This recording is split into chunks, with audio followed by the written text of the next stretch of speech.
Hello everyone, welcome back to our channel. আজকে আমি তোমাদের সাথে শেয়ার করব আমাদের বাড়ির ছোট্ট লক্ষ্মী পুজোর ব্লগ।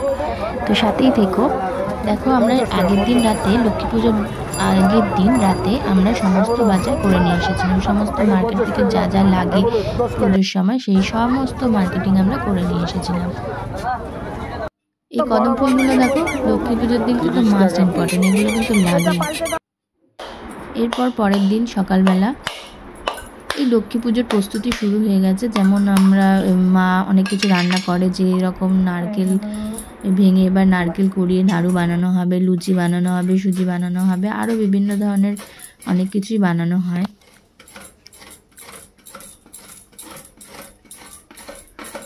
সবার বাড়িতেই কোজাগরি লক্ষ্মী পুজোটা খুব ভালোভাবে পালন করা হয় আমাদের এখানে। তো তোমাদের কেমনভাবে পালন করো অবশ্যই আমাকে জানিও।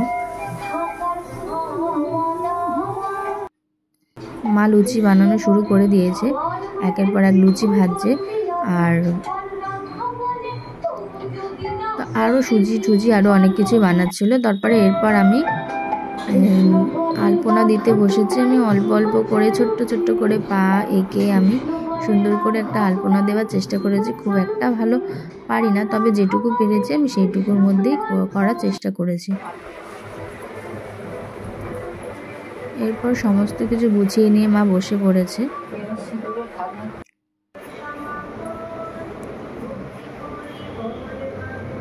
মা সব কিছু গুছিয়ে নিয়েছে। আর সেদিন আমাদের বাড়িতে ব্রাহ্মণ আসার কথা ছিল, অথচ সেদিন ব্রাহ্মণ আসেনি, কারণ ব্রাহ্মণ সেদিন খুব অসুস্থ হয়ে পড়েছিল। তো সেই কারণে আমরা যেভাবে পেরেছি সেইভাবেই পুজোটা দেওয়ার চেষ্টা করেছি।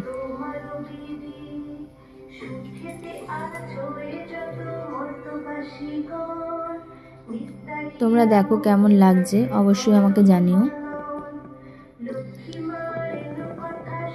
আর কার কার বাড়িতে এই লক্ষ্মী পুজো হয় তাও আমাকে অবশ্যই জানিও। আমি যেমন তেমন করে একটু আলতা পরিয়ে দিয়েছিলাম মাকে। আর এরপর মা বললো একটু পাঁচালি পরে পুজোটা দিয়ে দিতে। তো আমি পাঁচালি পরবো, তো সেই জন্যই বসেছিলাম।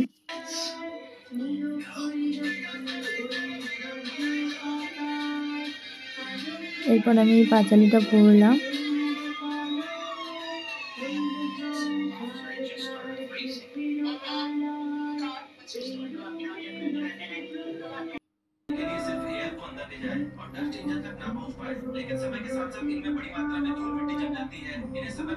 এই ব্লগটা আমি অনেকটাই দেরি করে দিলাম, আমার আর মানে আসলে এডিট করে উঠতে পারছিলাম না। তো দেখো, এইভাবেই আমি সুন্দর করে মা লক্ষ্মীকে সাজিয়ে নিয়েছিলাম।